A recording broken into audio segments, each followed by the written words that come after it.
तो दोस्तों as a trader, चाहे आप बिगनर हो चाहे वो एक्सपीरियंस हो, आपको एक चीज कॉमन पता होगा कि मार्केट जो है वन साइडेड अपसाइड में नहीं जाता है। वो थोड़ा सा अप्स एंड डाउन्स के साथ में अपवर्ड मोमेंटम देखने को मिलता है, फिर ये रिवर्सल देखने को मिलता है।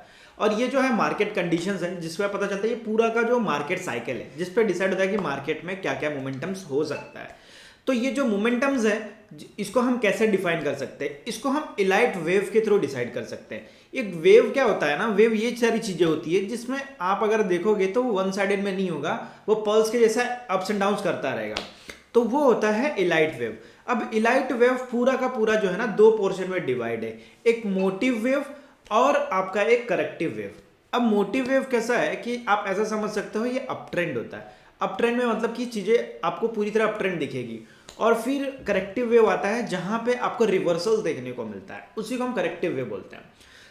आज की जो वीडियो है इलाइट वेव के ऊपर ही है और हम समझेंगे कि एग्जैक्टली इसका पर्पस क्या है, इसको एक्सप्लेन करने का, और इसको हम कैसे यूज़ कर सकते हैं अपने ट्रेडिंग जर्नी में। तो ये हम डिस्कस करेंगे। इसके पहले मैंने वॉल्यूम के ऊपर भी सीरीज खत्म किया है, तो वॉल्यूम भी देख सकते हो, वो आपको बहुत हेल्प करेगा इसको लिंक करने के लिए। बट हम इलाइट वेव पे आते हैं। इलाइट वेव जैसे कि मैंने आपको बताया कि एक मोटिव वेव है जो अप ट्रेंड होती है। मोटिव वेव में भी दो वेव डिसाइड होती है। एक इम्पल्सिव वेव होती है जो धीरे धीरे धीरे धीरे धीरे करके अपवर्ड जाता है, ठीक है, और एक होती है डायगोनल वेव। बट हम जो है ना फिलहाल इंपल्सिव वेव को समझेंगे, डायगोनल वेव को दूसरे वीडियोस में समझेंगे, ताकि आप इस चीजों में कंफ्यूज ना हो जाओ और आपको मतलब चीजें एकदम परफेक्ट क्लियर हो जाए। तो हम आ जाते हैं इंपल्सिव वेव की तरफ। अब इंपल्सिव वेव कैसा होता है ना कि आपका मतलब जो फर्स्ट हाई होता है, फिर ये थोड़े से डाउन साइड में जाता है एज अ चार्ट। फिर ये जो जो आपकी थर्ड ये जो होती है ना, ये फर्स्ट वेव हो जाती है, सेकंड वेव हो जाती है, और ये थर्ड वेव है। और जो फोर्थ वेव होती है ना, जो फर्स्ट हाई है वहां तक नहीं जाना चाहिए, पूरा 100% नहीं होना चाहिए। एटलीस्ट जो है आपका करीबन 50% तक रहेगा तो चलेगा, 60% भी रहेगा चलेगा, but high almost one wave के हाई पे नहीं होना चाहिए। फिर यहाँ से रिवर्स होगा तो फिफ्थ वेव जाता है।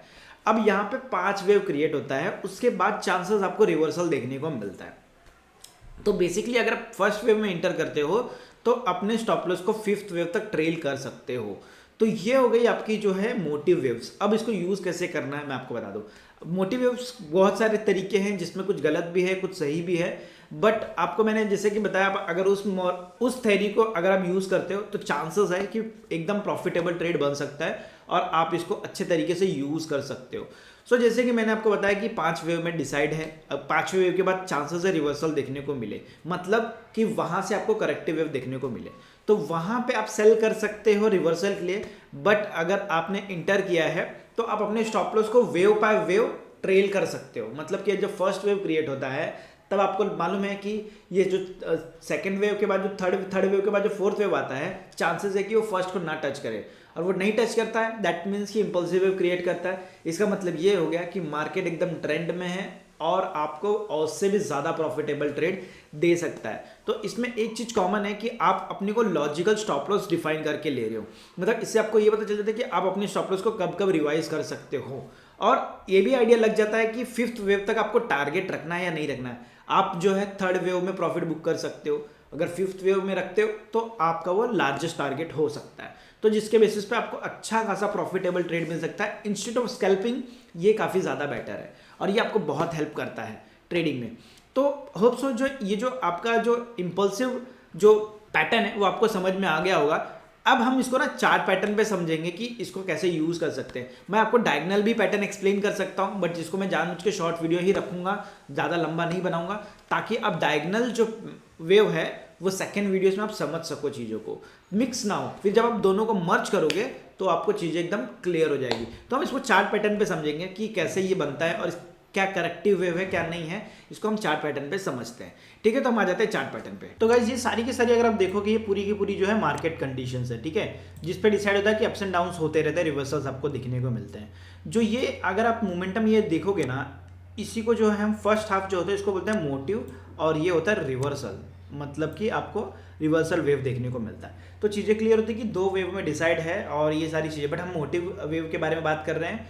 तो हम जानेंगे उसमें उसमें से भी हम इम्पल्सिव वेव की बात कर रहे हैं। अब इम्पल्सिव वेव होता क्या है वो मैं आपको बता दूँ। अब इम्पल्सिव वेव कुछ इस तरीके की होती है, आपको एक अपवर्ड देखने को मिलती है डाउन साइड में, फिर थोड़ा सा अपवर्ड, फिर डाउन साइड में। लेकिन अगर आप नोटिस करोगे ये जो फर्स्ट रहती है ना, इसके नीचे नहीं जानी चाहिए, मतलब कि ये वेव नहीं है। तो ये चीज़ आपको पता होना चाहिए कि किसको वेव बोलेंगे। ये वेव नहीं है। वेव कौन सा है मैं आपको बता दूं, ये आपका वेव है। फिर अगर आप देखोगे ये अपवर्ड गया है, तो ये आपकी फर्स्ट वेव हो गई, ये आपकी सेकंड वेव हो गई, ठीक है। ये आपकी फर्स्ट हो गई और ये आपकी सेकंड हो गई, ठीक है।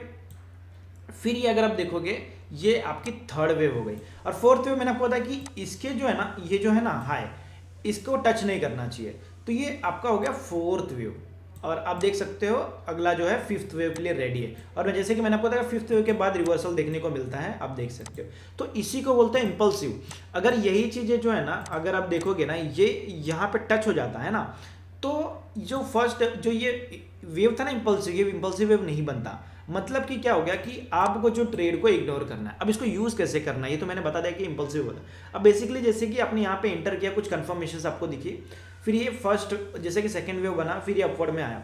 जब ये अपवर्ड में आया तो आप एटलीस्ट जो है इतना स्टॉप लॉस रख सकते हो ताकि आप अपने टारगेट को और लंबा रख सकते हो। सो जैसे कि मैंने आपको बताया कि आप थर्ड वेव का बाद जो है, थर्ड वेव में हालांकि बुक कर सकते हो आपका जो भी है, लेकिन अगर आपको वेट करना है तो फिफ्थ वेव तक जा सकते हो, क्योंकि फिफ्थ वेव में आपको कंफर्मेशन मिल जाएगा। तो जैसे ही आपको दिखता है तो आप फिफ्थ वेव में प्रॉफिटेबल ट्रेड लेके निकल सकते हो। हालांकि ये जो फिफ्थ वेव जो है ना, इसको हम डायगोनल बोलते हैं, बट इसको मैं अभी एक्सप्लेन नहीं करूंगा, मैं इसको नेक्स्ट वीडियो में एक्सप्लेन करूंगा। बट फिलहाल अभी इंपल्सिव वेव के लिए आपको चीज़ें समझा रहा था, तो आपको होप सो ये क्लियर हो गया। अब फेक कैसे बनता है वो मैं आपको बता देता हूँ। मैंने ये बजाज फाइनेंस में देखी थी, तो मैं बजाज फाइनेंस की चार्ट थोड़ी सी एक्सप्लेन कर देता हूँ, ठीक है। तो आपको चीज़ें एकदम थोड़ी सी क्लियर हो जाएगी। तो यहाँ पे अगर आप देखोगे ना, यहाँ पे अगर रिवर्सल में भी, क्योंकि जरूरी नहीं कि अपवर्ड में ही बनता है, डाउनवर्ड में भी बनता है। तो ये देखो कि ये फर्स्ट वेव है, ठीक है, ये सेकंड वेव है, ठीक है।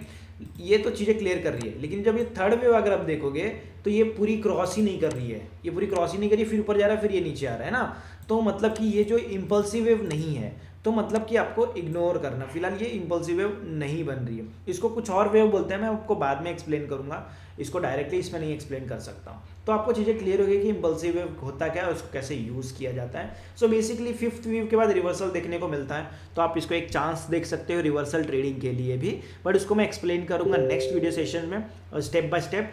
तो ये जो सेशंस है वेव की, आप इसको मिस ना करना, आपको बहुत कुछ समझ में आने वाला है। सो आई होप सो गाइस, आपको लाइट वेव में जो इम्पल्सिव वेव है वो आपको क्लियर हो गया होगा, और आपको चीज़ें एकदम मोटिव जो वेव्स हैं उसके भी थोड़े कॉन्सेप्ट्स आपको क्लियर हो गए होंगे। तो मेरा मोटिव यही है कि आपको हर एक टाइप के पैटर्न्स आपको समझ में आए। तो दर बदर मैंने सीरीज भी बना के रखी है, अगर आपको देखना है आप यूट्यूब पे जाके चेक कर सकते हो, प्लेलिस्ट में आपको सारे सीरीज मिल जाएंगे, आप सीरीज बाय सीरीज उसको देख सकते हो। और ये ट्रस्ट में गाइस बहुत हेल्पफुल होगा और आपको बहुत हेल्प करेगा। जो जिसके लिए आप खर्चा करना चाहते हो या मतलब कोर्स के लिए पैसा देना चाहते हो, ये सारी चीज़ें आपको बचा सकती है। बस आपको करना क्या है, सब्सक्राइब कर लेना है ताकि आपको ऐसे वीडियोस मिलते रहे, और सीरीज में आपको लॉन्च करता रहो ताकि आपको चीज़ें एकदम क्लियर हो जाए और कॉन्सेप्ट्स आपको सारी चीज़ समझ में आ जाए। सो गाइज, अगर आपको वीडियो अच्छी लगी तो प्लीज़ लाइक करिए, अगर आप नए हो तो प्लीज़ सब्सक्राइब करने के साथ साथ में जो है बेल आइकन को भी दबा लीजिए ताकि आपको ऐसे ही बहुत सारे कॉन्सेप्ट मिलते रहे, तो आपको नोटिफिकेशंस मिलते रहे। सो वीडियो को यहीं पे समाप्त करते हैं और मिलते हैं कल एक अच्छे नए कॉन्सेप्ट के साथ में। धन्यवाद।